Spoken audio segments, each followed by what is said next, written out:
And today, I'm honored to have a very special guest here at Vantage Point. He needs no introduction in the marketing and business world, but I will allow myself the pleasure of giving you some highlights of his extraordinary career and impressive contribution to both worlds. He is Greg Creed, former CMO and CEO of Yum Brands.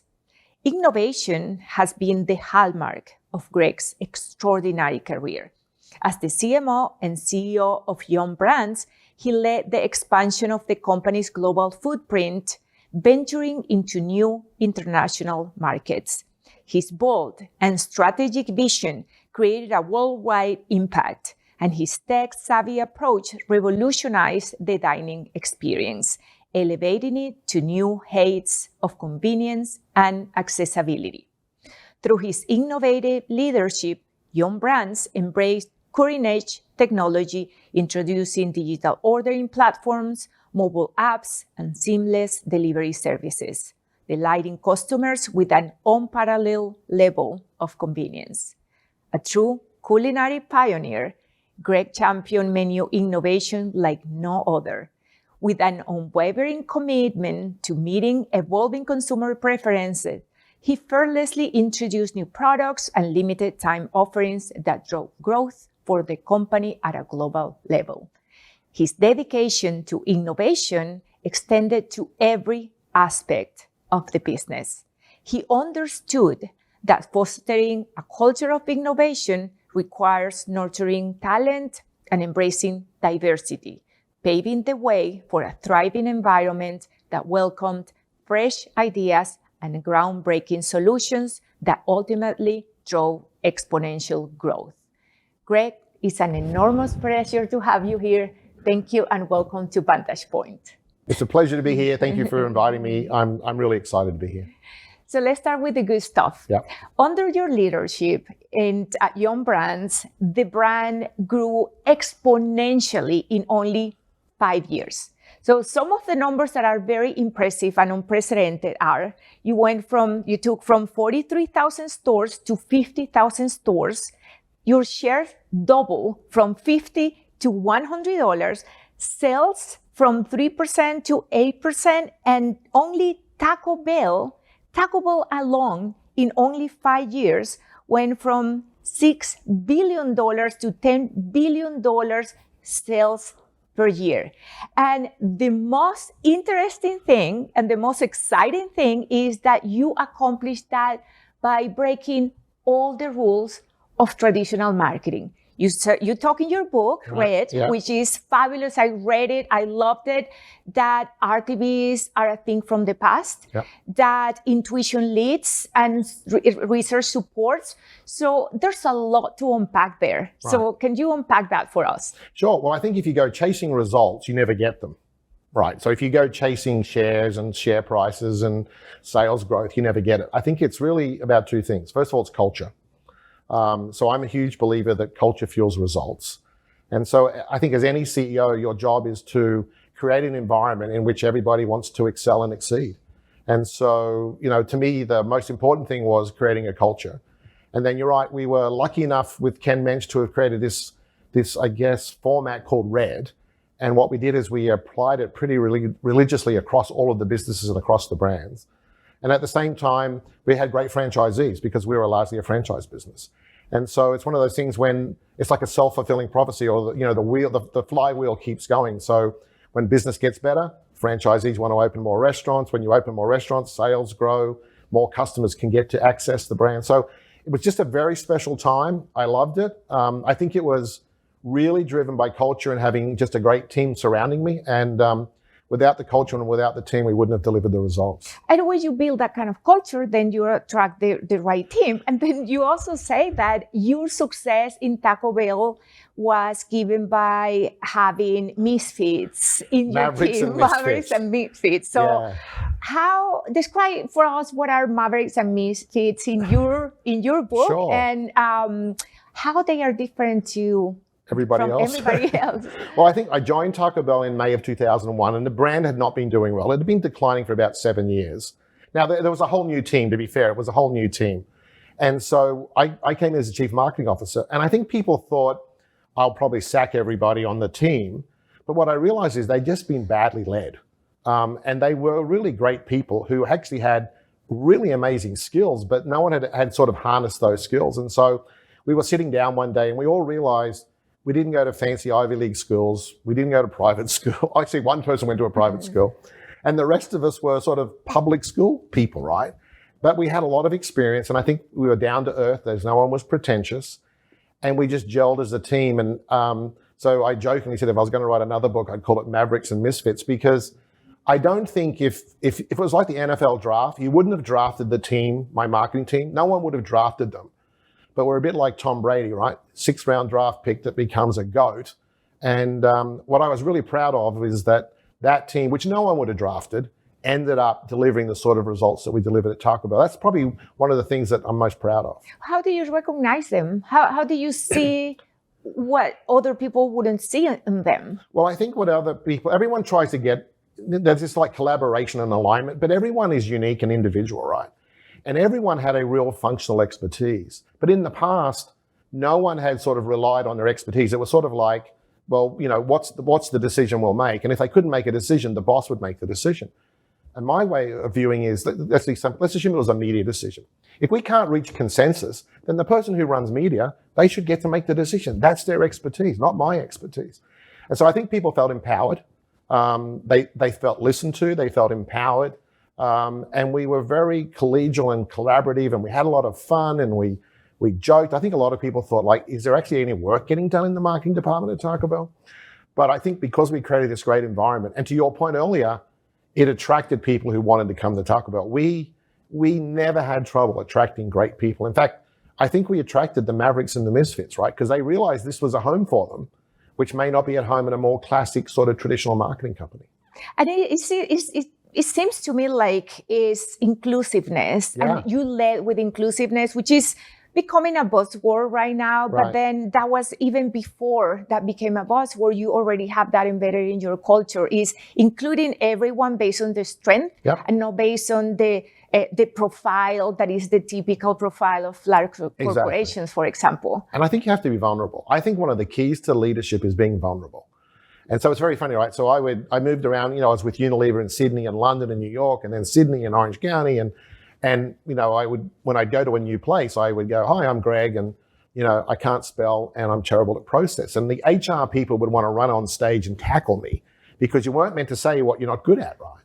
But my whole point is, if you're honest with yourself about what you're not good at, now spelling doesn't really matter because there's spell check, but yeah. I'm not good at process, right?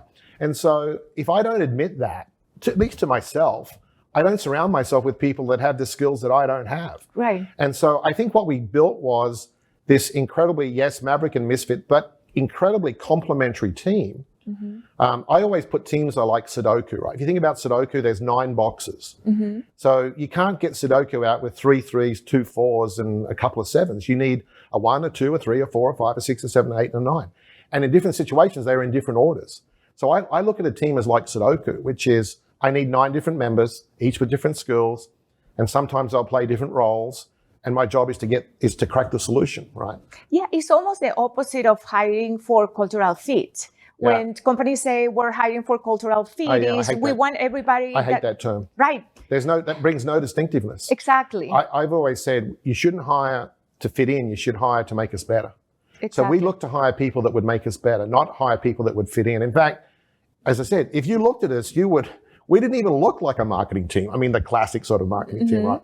And so I agree with you, which is it's not about fitting in, it's about making us better. And so every time we hired, we tried to find people that would make the team better. Mm-hmm. And I think we achieved that. And then you motivate them to make decisions. And one of the things that you reward and encourage in young brands was boldness, fast decision making, which is counterintuitive.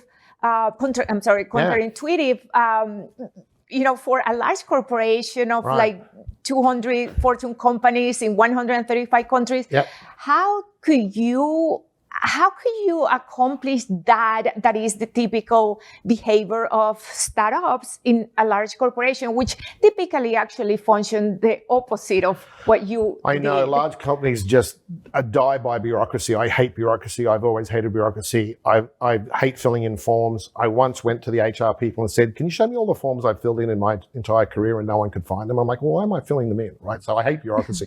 But I think what it comes back to is action is what matters, right? My dad used to have a saying, which is, if worrying solves things, we should all worry, but only action solves things. And so I think I grew up with this whole belief that it's really about acting and doing things. And look, if I read the same reports that you read, and I have bureaucracy the same way you have, how am I going to be distinctive? I'm not going to be distinctive. I'm just going to produce the same sort of results you do. So if you want to produce outside results, you've actually got to be different to everybody else. I love one of my Dr. Seuss favorite quotes is, you have to be odd to be number one. Mm-hmm. And I've always loved that, which is obviously one's an odd number, but I think if you just act and behave and think and practice like everyone else, you're just going to produce everyone else type results. If you want to deliver better results, you've got to be distinctive. Right.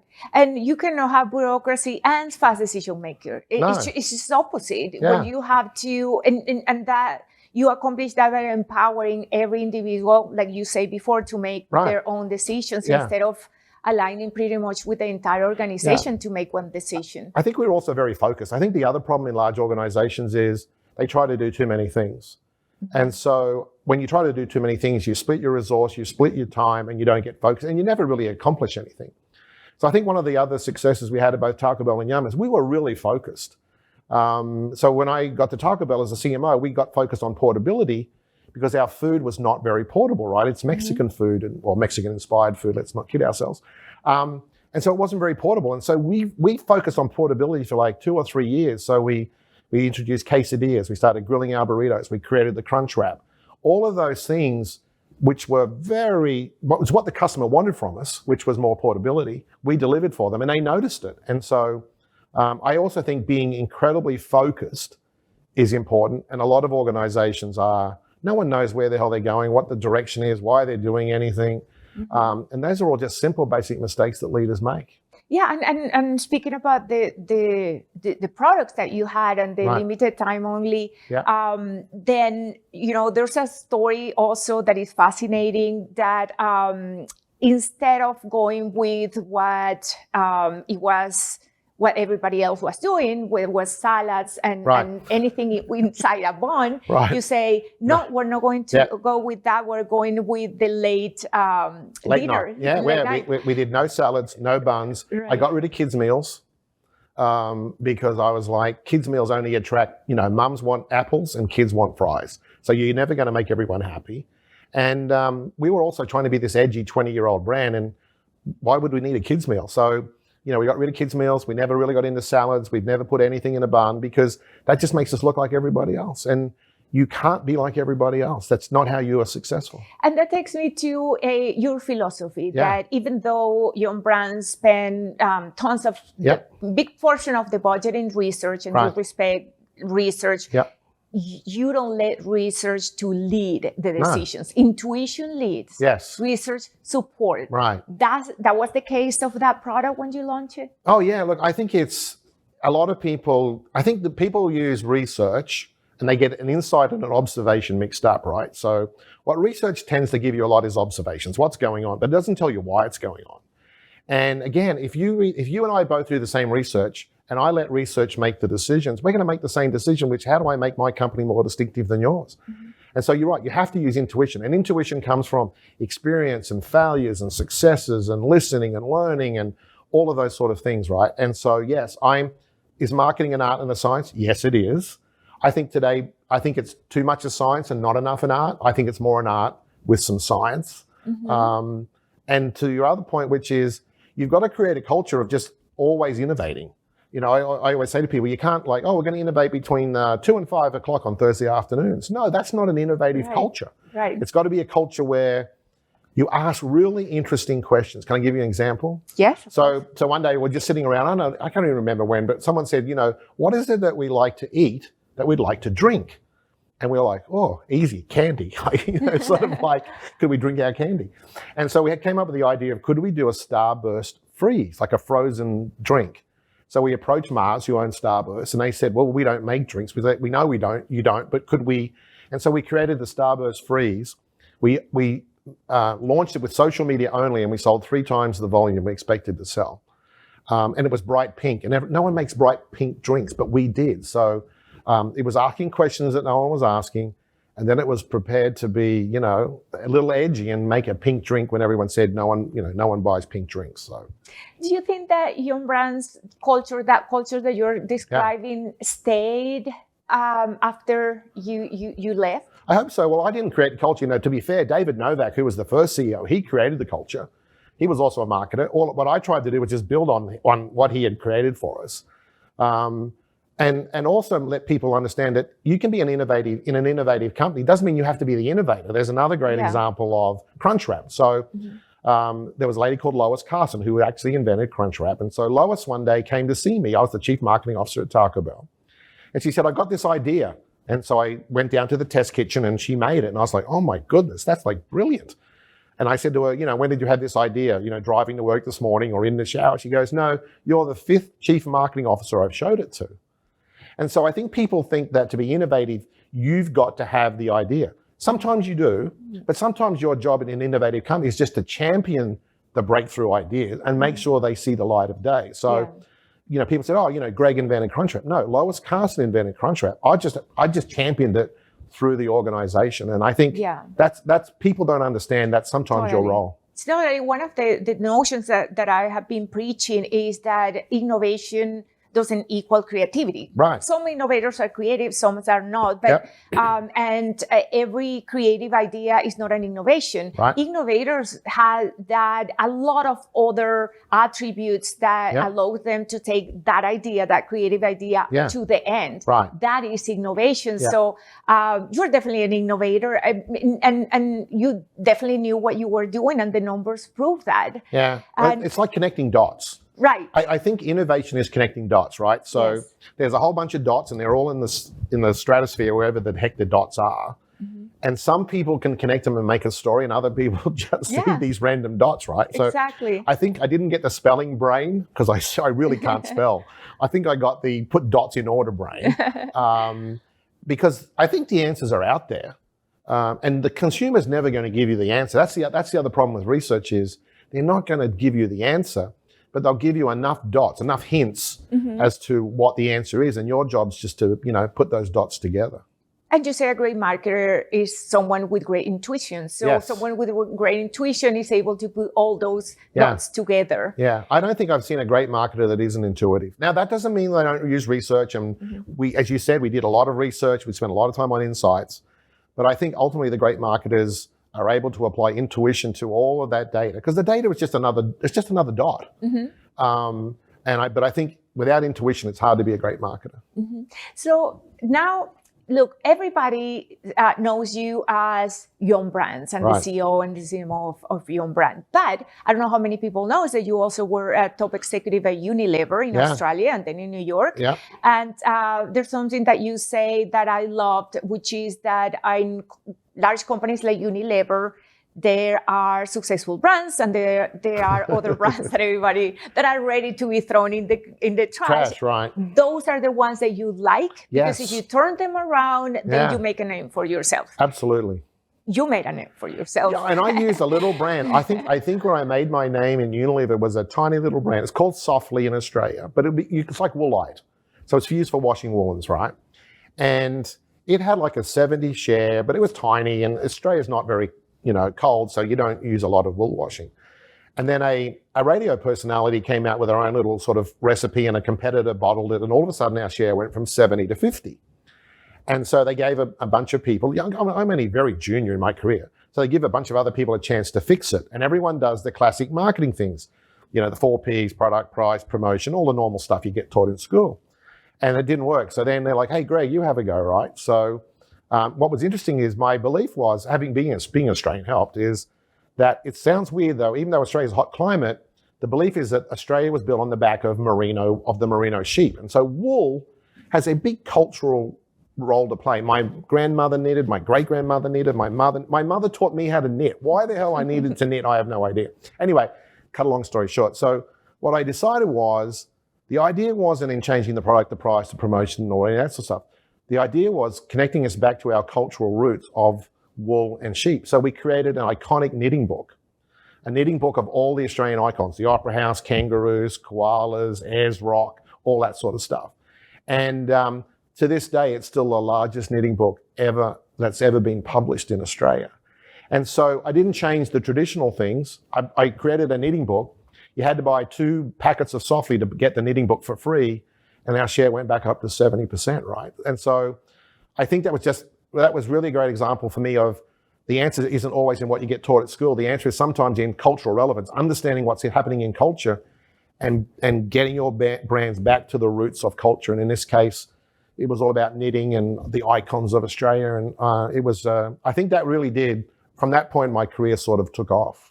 But that's the trait of real innovators, is just the challenge of doing what everybody else say that cannot be done. Right. Like picking the loser brand and turning it around. Yeah. So what, you're passionate about that, definitely. Yeah. But what is what you do to turn those brands around? Is there any commonality that you see across all these brands that are apparently losers? I think the first thing is being courageous enough to do it. Like when I went to Taco, before I went to Taco Bell, I had 6 years as the chief marketing officer for KFC in Australia, and we had done really well. And the tenure of a chief marketing officer at Taco Bell in the previous 10 years was 11 months. So every year they sacked the CMO. And then I was given the opportunity to go be the CMO at Taco Bell, and everyone's like, you're an idiot, right? Why would you do it? And the answer was because it was like Softly, which is, if other people have tried and failed, and if I go there and if I fail, then I'm just like everyone else. But if I succeed, then I stand out, right? So I think it's having the courage. I really believe courage is a really important part of leadership, which is, do you have the courage to back yourself that you'll go and fix whatever needs fixing? And so Softly was an early example. I think going to Taco Bell was another example of just being courageous. And I love a challenge, right? I mean, I got to run the Dove brand for Unilever, which is probably one of their most iconic global brands. It looks great on my resume. I probably had the least amount of fun because all you can do is, muck it up, right? Because it's doing well. I prefer to go to I always like to go to places where I could fix things. Yeah, and courage is because you can lose. And you're okay with that. Yeah. And it's just big risk that you're taking. Right. You have a name, and it's your reputation in the line. But one thing is that be courageous enough to take the risk. But the other one is having that grit and the conviction that things don't just happen. You make them happen. Yeah. So you can take whatever brand that is falling and just turn it around because you decide to do so. But you can do really crazy things that are brands that are dying. You can't do crazy things that are brands that are doing really well, because no one wants you to do crazy things. They just want you to keep it going, right? Whereas something was great and it's declined, then they want you to actually go in there and be outrageous, be courageous, be outraged, whatever it is. And I just realized that was where I was more comfortable. And now you have your own consultant company. I do. Are you still able to do that kind of things? And do you still keep that passion and you still pursue that kind of businesses that allow you to do that? Yeah, I love working. I love working. We get invited in usually when things aren't going well, which is why, right? Because if the company has a problem or something's happened and they can't fix it, that's when they invite us in. And so no one invites us in when things are going well. We get invited in when they're not. And what I love is that I've been able to take the red template, the red format, and it works not just in restaurants, it works on all brands. And so we take the red template and we bring a different perspective. And I think sometimes we bring a courageous, provocative perspective. And I'm still energized. I still love fixing brands. I just love it. It's sort of fun. That's awesome. Yeah. So, in some companies, innovation is just maybe a luxury or nice to have, but not a must. But throughout your career, you have shown that innovation is actually the core pillar of your strategy. Yeah. What will you say to CEOs and CMOs out there that believe still that innovation is nice to have, but for Yeah. now, let's just focus on growth or focus. So what will you say to them? Well, I think the greatest growth comes from being innovative, right? And I mean big innovations, not just little innovations. There was a guy called Roger Enrico who was at PepsiCo, and he said, you need to do big things to the left-hand side of the decimal point. Because if you think about it, you can do a lot of things to the right-hand side, doesn't change it, just do big things to the left-hand side. And I've seen time and time again, if you take two of the examples at Taco Bell. So in 2004, we created Mountain Dew Baja Blast, which is a proprietary beverage made by PepsiCo. So it's Mountain Dew, it's their brand.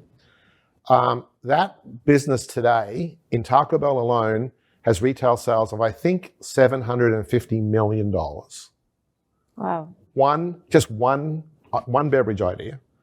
And then Doritos Locos Tacos, which we launched, I think, in 2012, in the first 12 months, we did almost $1 billion in sales.